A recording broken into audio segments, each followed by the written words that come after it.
Hi, today I will talk about the women's suffrage movement. Less than 100 years ago, women in America were denied the most basic rights, and that was the rights to vote. Imagine being told your voice didn't matter simply because of your gender. The fight to change that became one of the most important things in United States history was the women's suffrage movement. My name is Lainey Celestine, and today I will be sharing how this powerful movement not only gave women the right to vote, but also shaped the future of equality and democracy in our country. Through real stories and historical facts, I'll explain how the women's suffrage movement began and the long struggle to pass the 19th Amendment and why its message is still important today. First, I will talk about where it all began. The fight to women's rights began in the mid-1800s when women had no political voice and very few legal rights. In 1848, a group of brave women organized the Seneca Falls Convention, the first women's rights convention in America's history. It was here that they publicly demanded the right to vote. Two of the most influential leaders were Susan B. Anthony and Elizabeth Cady Stanton. Stanton was a brilliant writer and speaker, while Anthony traveled across the country to give speeches and organize efforts. Together, they founded the National Women's Suffrage Association to unite women in this cause. These women and many other women all around the country faced criticism, arrest, and social backlash because they refused to give up the idea that women deserved equal rights, just like men and everywhere else. The second topic I will talk about today is the fight for the 19th Amendment.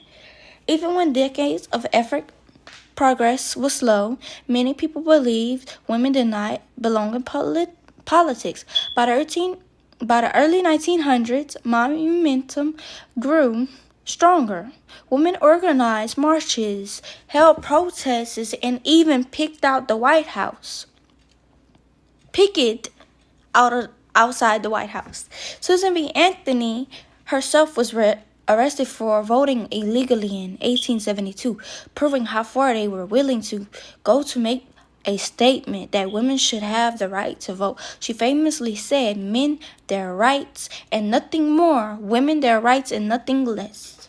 Finally, after years of determination, the hard work paid off. In 1920, the 19th Amendment was passed and ratified, granting women the right to vote. This victory wasn't just about voting. It also symbolized that women deserved an equal place in society.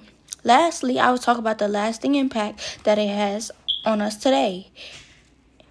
The women's suffrage movement didn't just end up with the right to vote. It inspired future generations to continue fighting for equality, not only for women, but for all men organized groups. It laid the foundation for women,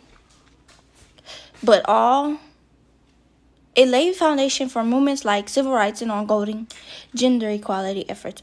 Even today, women's rights remain a crucial issue, reminding us that the fight for fairness and representation is never truly over. The courage shown by these women continues to encourage people to stand up for their rights and participate in democracy today.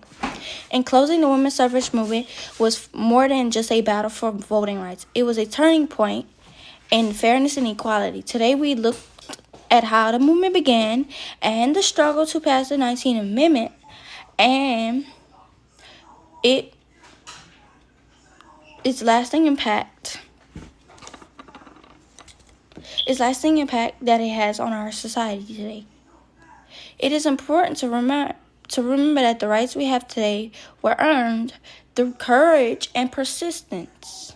As Susan B. Anthony and so many others showed us today, in the past, that the right to vote is not something to take for granted.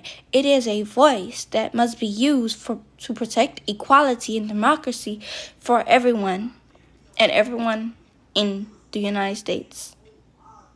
Thank you, and this is my speech for the women's suffrage movement.